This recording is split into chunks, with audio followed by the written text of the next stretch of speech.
I'm Fred Pleitgen, sitting in for Christiane Amanpour.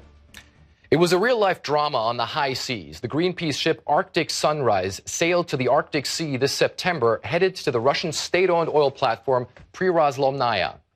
In a protest against Arctic drilling, activists scaled the platform but were held back by workers there using high-pressure fire hoses. Russian authorities then seized the ship, and the activists were charged first with piracy and then hooliganism, which could land them in jail for up to 7 years. It's been quite a journey for the group known as the Arctic 30. The protest began here in the Pechora Sea, near the Prirazlomnaya oil platform. The ship then was towed to the port city of Murmansk, where they were all jailed. And just yesterday, they arrived in St. Petersburg on a prison train and brought to detention centers there. Dima Litvinov is just one of the dozens detained for this protest. A Greenpeace activist for nearly 25 years, he's dedicated his life to protecting the planet.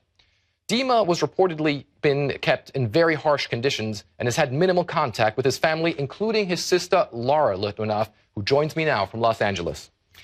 Good evening, ma'am. Thank you for being on the program. We've just talked about that horrible journey that the Arctic 30 had from Murmansk, then on that prison train. Now they're in quarantine in St. Petersburg. What do you know about your brother's situation? What we know at this point, our understanding is that he is now in a prison named Kresty, means crosses in Russian, Kristy. And it's one of the oldest prisons in St. Petersburg and one of the most notorious ones. Yeah, it sounds like a horrible situation. I want to play you one of the things that your brother said to the Russian authorities when they boarded that ship, because this must be also one of the last things that you heard from him. Let's listen to what he had to say to them. I understand what you're saying. Please understand what you're threatening to do. We are on a peaceful voyage in order to protest against the threat to the planet. So he's saying we're on a peaceful voyage, we want to save the planet, yet the ship was entered, the ship was towed. How are you dealing with this situation? I mean, presumably you haven't heard from him in months now. Right. My sister-in-law, Anita, has talked to him. He's called her 3 times in the last 2 months. But so I hear a lot from her, and she does get some letters, but I have not actually had contact with him. Must be a very It's been hard for him to get phone calls out. I'm sure it has been. I'm sure it's been a very difficult situation. When he went out there, you were probably in contact with him before then. Did they know, or did they have any idea that the Russian authorities would act the way that they did? Because it is a very harsh response.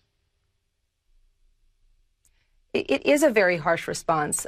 They had been there a year ago and done a very similar action with not this kind of response.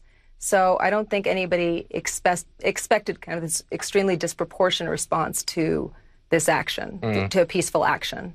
Certainly many people probably didn't. But the Russian authorities say that the Greenpeace team on the ground there endangered the workers on the platform. They say that divers were in the area that could have gotten into trouble. What do you make of such explanations? Honestly, I make of them that they're excuses for detaining them. They didn't want them there. I'm not sure.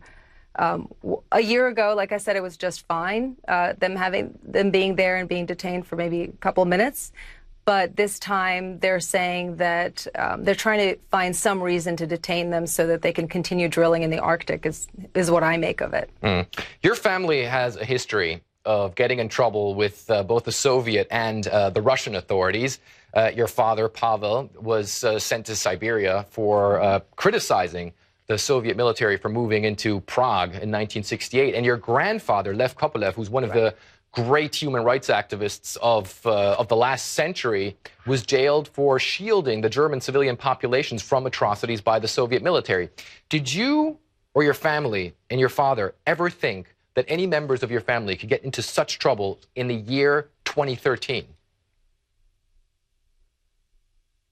Well, not at all, actually. I think, we had come to the country in 1974, and we had been to the U.S. in 1974, so we really had not expected anything like that to happen. My brother has worked for Greenpeace. He worked in Greenpeace Russia in the 90s, and he was actually very successful in a lot of his campaigns. So, and my father has visited Russia at least once or twice a year, and we have had no family or friends that have been detained or jailed since for a very long time. And still a very hard line the Russian government is taking. 20 years, I guess I have to say. Still a very hard line the Russian government is taking. If you could say anything to Vladimir Putin right now, what would you tell him? I would tell him that the Arctic 30 were there to protest Arctic drilling to save our climate and protect it from, I guess I would say that they were there to protect the climate and protect the Arctic and protect the Russian people, and that he should let them go because they are not hooligans and they are not pirates. All right, madam, thank you very much. We would like our brother to come home. And all right, no, finish your thought, please. Oh, okay. No, I was just going to say we just would. I've talked to a lot of other family members of other Arctic 30, and all we want is for our family members to be able to come home.